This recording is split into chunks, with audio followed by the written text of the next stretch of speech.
नमस्कार मित्रमैत्रिणींनो, आपल्या नवीन चॅनलवर लक्ष्मी निवास मालिकेचे ट्विस्ट अपलोड होत आहेत.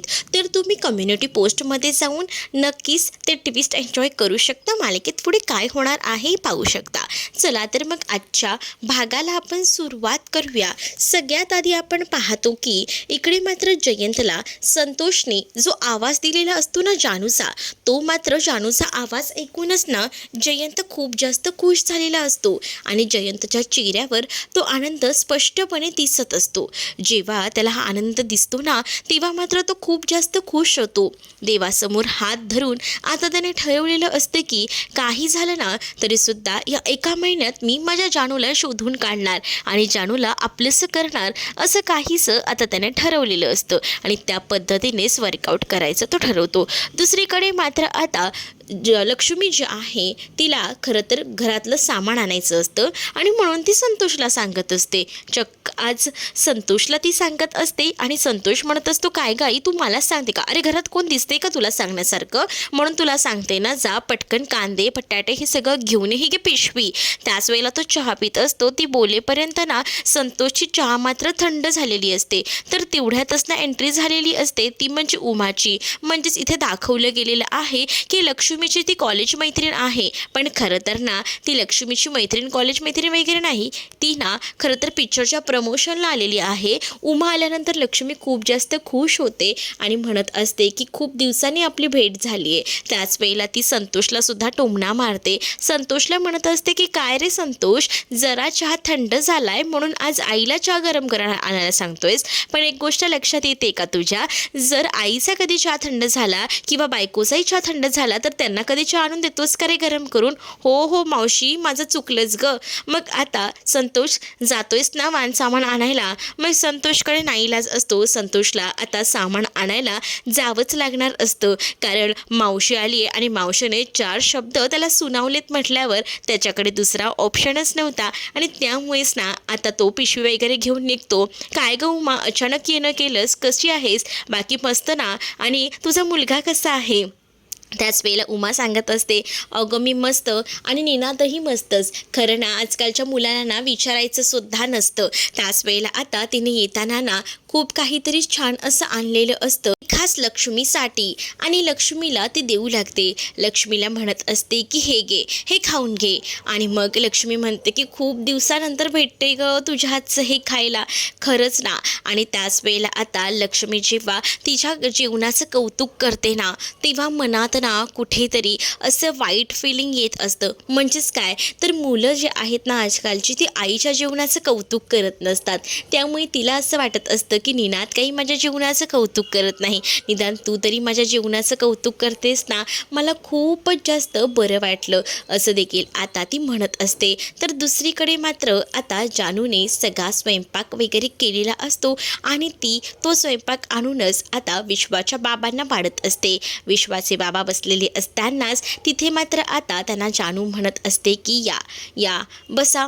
आणि त्याच वेळेला आता जानूशी ते बोलणं टाळत असतात, कारण जानूला आजच त्यांनी सांगितलेलं असतं आणि जानूचा वाढता अरेरावीपणा बघूनच जानूला ते बोलणं टाळत असतात. जानूसोबत जानूला ते स्पष्टपणे सांगतात की मला नाही बोलायचं आहे आणि त्याचसोबत मला बाहेर जायचं माझं काम आहे, असं काहीसं खोटं नाटक कारण सांगू लागतात. त्यावर मात्र आता खूप मोठा धक्का ना विश्वाच्या आईला बसत असतो. जानू म्हणत असते, पण विश्वाचा साखरपुडा आहे त्याचं काय? पण आता त्यांना राग आला ना की त्यांच्या राग डोक्यात असाच जातो, ते त्यावेळेला कोणाचंही ऐकत नाही, अगदी कोणाचं म्हणजे कोणाचंही नाही. त्यामुळे मी काही बोलले तरीसुद्धा ते ऐकणार नाहीच आहेत, असं देखील आता म्हटलं जातं. दुसरीकडे मात्र आता जानू म्हणत असते, पण हे सगळं चुकीचं आहे ना, मग त्यावर आपल्याकडेही सुद्धा काही ऑप्शन नाही आहे. जानू विचारते, मग काय करायचं? त्यांच्या बहिणीला बोलवायचं का? नाही आपण नाही बोलवू शकत त्यांच्या बहिणीला, कारण तो उपयोगच नाही आहे ना त्यांच्या बहिणीला बोलवून, असं देखील आता म्हटलं जात असतं. चा राग झाला की ते घरी येतील, असं देखील विश्वाची आई आता जानूला बोलत असते. तर दुसरीकडे मात्र उमासाठी स्पेशल अशी कॉफी बनवूनच लक्ष्मीने आणलेली असते आणि लक्ष्मी जेव्हा तिला ती कॉफी देते तेव्हा मात्र ती म्हणते की बऱ्याच दिवसानंतर तुझ्या हातची कॉफी पिते. दोघींच्याही छान अशा गप्पा रंगलेल्या असतात. पण आता मला 10 मिनिटातच निघावं लागेल. अगं आलीस तर निदान बस तरी ना गं, एवढी काय घाई करून चालली आहेस, असं देखील आता तिला बोललं जात असतं. पण त्यावेळेला अगं ती म्हणत असते की नीना देना 10 मिनिटातच येतो असं मला बोललं आहे. मग कुठे गं, मुलं थांबू देतात का गं जास्त? त्यांना मात्र आपण विचारायचं नाही की ते कुठे जात आहेत, काय करतायत ते, पण ते मात्र आपल्याला ठराविक वेळ देणार. मग काय, त्यांचंही ऐकावंच लागतं. दुसरा काहीच आपल्याकडे ऑप्शनच नाही आहे ना. तर त्यानंतर ती तिचा निरोप वगैरे घेऊन जायला निघालेली असते. जेव्हा आता ती तिचा निरोप घेऊन निघून जाते तेव्हा मात्र लक्ष्मी तिला बाय बोलते. दुसरीकडे आता पुन्हा एकदा गॅरेज सुरू झालेलं असतं आणि गॅरेज जेव्हा सुरू होतं ना तेव्हा मात्र आता गॅरेजवर सगळ्यांनाच इथे मात्र इन्स्ट्रक्शन श्रीनिवास देत असतात. आणि त्याच वेळेला श्रीनिवास जेव्हा इन्स्ट्रक्शन देतात ना तेव्हा आता श्रीनिवासांना सगळेच अगदीच बॉस म्हणत असतात. पण श्रीनिवास म्हणतात की नाही प्लीज मला कोणीही असं बॉस म्हणून बोलू नका, मला नाही आवडणार ते.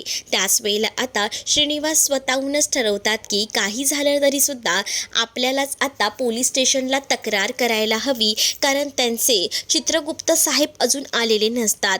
जानू आता ठरवते की काही झालं तरी विश्वाने मला विसरून सईसोबत सुखानं संसार करायला हवा आणि या सगळ्या गोष्टी विश्वाने विसरायला हव्यात. विश्वा या सगळ्यातून बाहेर का पडत नाहीये? हे देवा, विश्वाला या सगळ्यातून बाहेर पडण्यासाठी बळ दे. काही झालं तरी सई त्याच्यावर खूप जास्त मनापासून प्रेम करते आणि विश्वा हे का ओळखू शकत नाहीये ना, खरंच मला एका पॉइंटला कळत नाही. पण हे देवा, तू तरी काहीतरी मार्ग काढ आणि तूच मला या सगळ्यातून वाचव, असं देखील आता तिनं म्हटलेलं असतं. आणि जेव्हा या सगळ्या गोष्टींना बोलल्या जातात ना तेव्हा ती देवाकडे हात जोडत असते, कारण तिला सईबद्दल खूप जास्त वाईट वाटत असतं. कारण सईचं विश्वावर असलेलं प्रेम तिने जवळून अनुभवलेलं असतं ना. सई बिचारी किती विश्वावर प्रेम करते, पण विश्वा मात्र अजूनही जानूच्याच प्रेमात इतका वेडा झालेला असतो ना की ते शब्दातही सांगता येत नसतं. दुसरीकडे मात्र आता जानू देवबापाकडे प्रार्थना करून या सगळ्याबद्दल बोलत असते आणि आता देवाला एवढंच सांगत असते की त्या दोघांना सही सलामत ठेव, म्हणजे त्या दोघांची जोडी एकदम लाखात एक आहे, त्या दोघांना कधीही वेगळं करू नकोस, असं देखील ती बाप्पाकडे हात जोडून बाप्पाला म्हणत असते. दुसरीकडे श्रीनिवास विचार करतात की अजूनही आमचे साहेब आलेले नाही आहेत. मग साहेबांची खरंच आपण तक्रार करायला हवी का? आपण या सगळ्याचा विचारही केला नाही. त्यांचा मुलगाही अजूनही का नसेल गेला पोलीस स्टेशनला, त्यांनीही जाऊन तक्रार करायला हवी होती, असाच विचार ना आता मात्र डोक्यामध्ये येत असतो. मग आता ते स्वतःच तक्रार नोंदवायला गेलेले असतात आणि जेव्हा ते स्वतःच तक्रार नोंदवायला जातात ना तेव्हा मात्र आता म्हणत असतात की मला साहेब कधी भेटतील, मला तक्रार नोंदवायची आहे. खरं तर मी ज्या गॅरेजवर जातो ना ते मालक अजूनही बरेच दिवस झाले आले नाही आहेत, त्यांचा कॉलही लागत नाही आहे, ते बेपत्ता आहेत. या संदर्भातली तक्रार नोंदवायला मी आलेलो आहे. श्रीनिवास आता बसलेले असतानाच तो जो मेन इन्स्पेक्टर असतो आणि हवालदार, खरं तर आता त्यांनी पाहिलेलं असतं आणि तो मात्र आता विचार करत असतो की या माणसाने जर मला पाहिलं तर प्रॉब्लेम होऊ शकतो, कारण त्या दिवशी ह्याला आम्ही बऱ्याच गोष्टी करायला सांगितल्या होत्या आणि जर आता ह्याच्या समोर ते सगळं आलं तर. आणि त्याला तो प्रसंग आठवतो जेव्हा आता त्यांची डेड बॉडी जी आहे ती मात्र आता राखून ठेवली गेलेली होती, पुरलेली होती. तो प्रसंग आता आठवू लागतो. तर दुसरीकडे मात्र आता पाहायला मिळतं इकडे खरं तर ना आता सिद्धूला भेटायला जायची खूप जास्त ओढ लागलेली असते, ती म्हणजे रेणुकाला. सोबत बिचारा भावनालाही जायचं असतं. भावनाही आता रेणुकाला म्हणते की आई मी पण येऊ का? पण अधिराज म्हणत असतो की आजीनी आणि संपतरावांनी फक्त आईलाच यायची परवानगी दिली, तुला नाही. मग भावनाला आता जास्त सिद्धूला भेटायची ओढ लागलेली असते. बिचारी भावना ती सुद्धा रिक्वेस्ट करत असते प्लीज मलाही घेऊन चला ना. पण आता भावनाला ती लोक नकार देतात. भावनाला सरळ सांगितलेलं असतं की सॉरी पण आम्ही तुला घेऊन जाऊ शकत नाही, कारण तशी परवानगी नाही आहे. तुका म्हणत असते की तू बायको आहेस आणि मी आई, पहिल्यांदा आई जायला हवी, नंतर तुझं आपण नंतर बघूया, मला सिद्धूला भेटायचं आहे, असं देखील आता रेणुका बोलत असते. तुला जायचंय ना नंतर जा, पण आता तुला परवानगी नाही आहे त्यामुळे तुला जाता येणार नाही, असं देखील आता भावनाला बोललं जातं. बिचाऱ्या भावनाला सिद्धूपासून खरंच ना खूप जास्त लांब ठेवलं जातं. सिद्धूसाठी भावना तळमळत असते. दुसरीकडे आता श्रीनिवास हे सुद्धा पोलीस स्टेशनला जाऊन बसलेले असतात आणि त्याच वेळेला ते कधी एकदा इन्स्पेक्टर आपल्याला बोलवत आहेत याच चिंतेत असतात.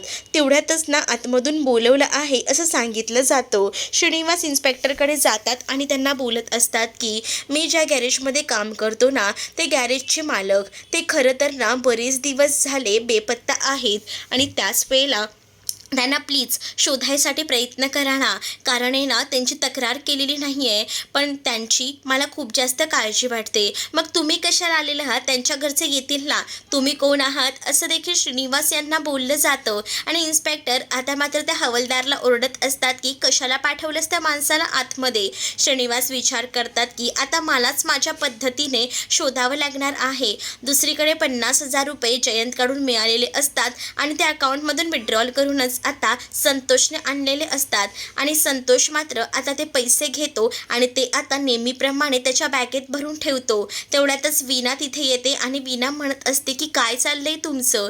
त्यावर वीणाला तो म्हणत असतो की लवकरच आपलं आता घर होणार आहे आणि त्यासाठी तुला थांबा दाखवतो. आणि मोबाईलमधला तो फोटो जो आहे ना, ज्या विटा वगैरे लावून झालेले आहेत त्याचा फोटो तो वीणाला दाखवू लागतो. थोड्याच दिवसात आपण या खुराड्यातून बाहेर पडू आणि आपल्या नवीन घरात जाऊ. पहिल्या मजल्यावर आपली खोली असेल, दुसऱ्या मजल्यावर वरचसाठी केलं आहे. कसं तुझ्यासाठी किचनही खूप जास्त प्रशस्त आहे, सगळं काही तुझ्या मनाप्रमाणे. आता जेव्हा संतोष हे सगळं काही बोलत असतो ना तेव्हा मात्र आता वीणाला हे सगळं ऐकून धक्का बसतो. म्हणजे आईबाबांना सोडून आपल्याला दुसरीकडे जायचं आहे ना, याच गोष्टी तिच्या मनाला खूप जास्त त्रास देत असतात. कारण हा मुलगा आईबाबांच्या पोटी जन्माला आलाय ना, त्याचं दुःख तिला जास्त होत असतं. कारण ज्या काळात आईबाबांना या मुलांची आवश्यकता असते त्या काळात मुलंच आईबाबांना असं वेगळं करत असतात. त्यामुळे खरं तर मीच काय करते, म्हणजे माझ्या नवऱ्याला त्याचे आईबाबा नको आहेत पण मला ते हवे आहेत. पण मी तरी काय करू, कारण या माझ्या नवऱ्यापासून जर माझे आईबाबा सुखी राहणार असतील ना तर तसंच करायला हवं. आणि त्यामुळे ना आता ती म्हणते की ठीक आहे आपण नवीन घरात जाऊया. त्यावर संतोष खुश होतो. दुसरीकडे मात्र आता खूप जास्त आठवण भावनाची सिद्धूला आलेली असते आणि म्हणूनच सिद्धू जो आहे तो आता भावनाचा फोटो पाहत असतो. तेवढ्यातच एक हवालदार तिथे येतो आणि तुम्हाला भेटायला कोणीतरी आलेलं आहे असं म्हणतो. त्याच वेळेला आता खूप जास्त आनंद खरं तर सिद्धूला होतो. सिद्धू विचार करतो की भावनाच त्याला भेटायला आलेली असेल पण भावना काही त्याला भेटायला येत नाही. तो आता इकडे तिकडे भावनासाठी शोधत असतो. त्याची नजर पूर्णतः भिरभिरत असते. पण आता रेणुका त्याला म्हणत असते की बाळा मी आहे, पण तो म्हणत असतो की भावना नाही आली का. रेणुकाला तो एकाही शब्दाने विचारतही नसतो. त्यामुळे रेणुकाला ना खूप जास्त मनाला लागतं. रेणुका विचार करते की खरंच माझा मुलगा फक्त बायकोबद्दल विचारतोय, माझ्याबद्दल विचारतही नाहीये. असाच विचार ना रेणुका करत असते. रेणुकाला आता तो म्हणत असतो की मला ना त्या हव्या आहेत, त्या कुठे आहेत. खरंच ना मला असं वाटलं होतं की त्याच मला भेटायला येतील पण त्या मला भेटायला का नाही आल्या. त्या ठीक तर आहेत ना, मला त्यांची खूप जास्त आठवण येते असं देखील आता रडत रडतच सिद्धू बोलत असतो. भावना मला भेटायला यायला हव्या होत्या पण आता रेणुकाला राग येतो म्हणून रेणुका ना आणि सिद्धू आणि भावनामध्ये गैरसमज निर्माण करायचं काम करत असते. तिला जरा काम होतं म्हणून ती आली नाही. तिला मी म्हणत होते पण तिला तिचं काम इम्पॉर्टंट आहे ना, मग तिला ते करू दे. पण तिला माझ्यापेक्षा कोणतं महत्त्वाचं काम होतं असा विचार देखील बिचाऱ्या सिद्धूच्या मनात येत असतो. पण खरं तर भावनाला नाही यायचं असतं पण ही माणसं मात्र भावनाला सिद्धूला भेटायला देत नसतात. यामध्येच काय ना खरंच ना कळतही नसतं. तर दुसरीकडे मात्र आता पाहायला मिळतं की रेणुका सिद्धूवर भडकते आणि मी तुला भेटायला आलेली आहे तर तू माझ्याशी बोल ना, कशाला त्या मुलीचा इतका विचार करतोस. खरं तर ना आनंदीची सुद्धा सिद्धूला काळजी वाटत असते आणि आनंदीबद्दल सुद्धा सिद्धू आता म्हणत असतो आनंदींना काय वाटलं असेल, त्यासुद्धा माझ्याबद्दल काहीतरी चुकीचा विचार करत असतील ना, पण मला माहिती आहे भावना त्यांना नीट सांभाळतील. सिद्धू तू खूप मोठी चूक केली आहेस हे सगळं खरं सांगून. पण सिद्धू म्हणत असतो की मी काही चूक केलेली नाही आहे. मला लक्ष्मी काकू म्हणते ना, सत्य हे कटू असतं पण ते बोलावं लागतं. माझी जी शिक्षा आहे ना ती भोगून मी बाहेर येईन. रेणुकाला आता राग येतो कारण सिद्धू ना सतत भावनाचेच गुणगान गात असतो. रेणुकाच्या बद्दल तो काहीच बोलत नसतो म्हणून रेणुका आता निघून जाते. तर सिद्धूला मात्र आता अधिराजकडे निरोप देतो. सिद्धू म्हणतो की भावनाला सांगा मी तिला विचारलंय म्हणून, मला तिची खूप जास्त आठवण येते. हा निरोप देखील दे असं देखील सिद्धू अधिराजला सांगतो. दुसरीकडे श्रीनिवास आता स्वतःच ठरवतात की स्वतःच्या गॅरेज मालकाला शोधायचं म्हणून त्यांचे काही फोटोज ना आता ते जागोजागी लावत असतात आणि आता ते म्हणतात की लवकरच मला आता हे भेटतील. दुसरीकडे मात्र आता जानूने स्वतःहून पुढाकार घेतलेला असतो सई आणि विश्वाचं नातं एकदम मार्गावर लावण्यासाठी. म्हणूनच ना तिने खूप सुंदर असं घर डेकोरेट केलेलं असतं बलून्स आणि लाइटिंग लावून. आणि त्याचसोबत तिने आता हे सगळं डेकोरेशन केलेलंच असताना ती बघते की सई आलेली आहे. मग ती लगेच बाजूला जाऊन लपते कारण सईला वाटायला हवं की हे सगळं विश्वाने केलं आहे. आणि म्हणूनच जानू तिथे जाऊन लपलेली असताना सई घरी येते आणि बघते की वाव काय डेकोरेट केलंय आणि तसंही घरात कोणीच नाहीये. नक्कीच विश्वाने माझ्यासाठी हे केलेलं असणार आहे हेच तिला वाटत असतं आणि म्हणून ती खूप जास्त हॅप्पी असते. त्याच वेळेला मात्र आता ती विश्वाला म्हणत असते की विश्वा खूप आवडलंय मला हे सरप्राईज, मला तुला एक गोष्ट सांगायची आहे. विश्वा म्हणतो काय, तर सई सांगत असते की अरे चल ना केक थंड होतोय म्हणजे केक ना विरघळतोय, आपण मस्तपैकी केक कापून घेऊया असं देखील सई आता सांगू लागते. जानू हे सगळं पाहत असते. जानूला खरं तर खूप जास्त आनंद वाटत असतो कारण तिला हेच वाटत असतं की सईचं प्रेम आहे विश्वावर, तर विश्वाने सुद्धा सईला ॲक्सेप्ट करायला हवं. ज्या केकवर सुद्धा विश्व आणि सई असंच लिहिलेलं असतं. दोघंही जण मिळून तो केक कट करतात आणि त्यानंतर दोघंही जण एकमेकांना तो केकसुद्धा भरवतात. तर सई विश्वाला म्हणत असते की मला खरंच हे सरप्राईज खूप जास्त आवडलं, मला तू तर खूप खुश केलंस. दुसरीकडे आता वीणा संतोषचाच विचार करत असते कारण संतोष जे बोलला होता ना ते काही तिला आता विसरताही येत नसतं. तिच्या डोक्यात सतत तेच विचार सुरू असतात. भाजी कापत असताना तिचा हातही आता चाकूखाली येतो, बोट कापलं जातं आणि त्यामुळेच तेवढ्यातच लक्ष्मी तिथे येते. लक्ष्मी तिला सावरत असते. काय ग वीणा, कामाकडे लक्ष नाही ये, पहिल्यांदा नळाखाली हात धर. आणि असं बोलून तिला आता नळाखाली तिचा हात धरला जातो. त्याच वेळेला आता वीणा विचार करते की आता मला एवढा सगळा आधार मिळतोय, जेव्हा मी विशेषतः वेगळ्या घरात राहायला जाईल तेव्हा मला कोण बघेल, कोण माझी काळजी घेईल, असाच विचार ना इकडे मात्र आता वीणाच्या मनामध्ये येत असतो. दुसरीकडे जयंत कंटिन्यू विश्वाला कॉन्टॅक्ट करायचा प्रयत्न करत असतो पण विश्वाचा काही कॉल लागत नसतो कारण विश्वाला आता काही झालं तरी सुद्धा जयंतशी बोलायचं नसतं आणि म्हणूनच तो त्याचे कॉल रिसीव करत नसतो. दुसरीकडे मात्र आता खूप सुंदर असं डेकोरेशन विश्वाने केलं आहे असं सई समजत असते. सई म्हणत असते की थँक्यू विश्वा, माझा दिवस खूप छान असा केल्यामुळे ग्रेट. त्यानंतर आता विश्वा म्हणत असतो की चल आपण एक सेल्फी काढूया आणि मग दोघंही जण सेल्फी काढतात. सेल्फीमध्ये आता सई वेगवेगळ्या पोजेस देत असते तर विश्वाही तिच्याकडे पाहून हसत असतो. मग आता दोघंही जण छान असा रोमॅन्टिक डान्स करायचंही ठरवतात. जानू मात्र खूप जास्त हॅप्पी असते. अगदीच तिला धन्य झाल्यासारखं वाटत असतं कारण तिला जे इमॅजिन तिनं केलेलं होतं या दोघांना एकत्र आणायचं अगदी तसंच सगळं काही होत असतं. इकडे सई मात्र त्या फुग्यांनी खेळत असते अगदी लहान मुलांप्रमाणेच. आणि मग काय, विश्वा आणि सई या दोघांमध्ये खूप सुंदर असा रोमॅन्टिक डान्स होतो. विश्वा आता जेव्हा सईसोबत रोमॅन्टिक डान्स करतो ना तेव्हा त्याला असं वाटतं की त्याच्यासोबत जानूच आहे. त्याला अक्षरशः जानूचे खूप जास्त भास होत असतात. त्याला असं वाटतं की तो जानूसोबतच डान्स करतोय. त्याला हे नाही जाणवत की त्याच्यासमोर सई आहे ते. पण आता जानूसुद्धा हे सगळं बघून खूप खुश असते. तिला वाटत असते की चला फायनली विश्वाची गाडी लाईनवर लागलेली आहे. तर आता जयंत इथे आलेला असतो आणि जयंत जेव्हा येतो ना तेव्हा मात्र आता तो कॉफी बोलत असतो. तर कॉफी ना आमची तनू खूप छान करते असं सई म्हणते. तनू म्हणजे कोण, तर जानू. आणि तेवढ्यातच तो म्हणतो की मी शूज काढायला विसरलोय. खरं तर हा पुढील भागातला भाग आहे हा मित्रांनो. खरं तर आता जेव्हा तो शूज काढायला बाहेर जातो जयंत, आणि त्याच वेळेला नेमकी आता जानूही तिथेच असते. आता जानू आणि जयंतची खरं तर आमनेसामना होईल का? त्याचबरोबर इकडे आजी मात्र भावनाला त्रास देत असते. तिला आता ती म्हणत असते की तुला या घरातही ठेवायला नको, तुला घराच्या बाहेर काढायला हवं, आणि असं बोलून ती हाताला धरून तिला घराबाहेरही काढायचा प्रयत्न करत असते. तर तुम्हाला हा भाग कसा वाटला हे मला कमेंटमध्ये सांगा. आणि त्याचसोबत तुम्ही जर आपल्या चॅनलवर नवीन असाल तर चॅनलला सबस्क्राईब करायला विसरू नका. चला तर मग भेटूया पुढच्या भागामध्ये. तोपर्यंत टाटा बाय.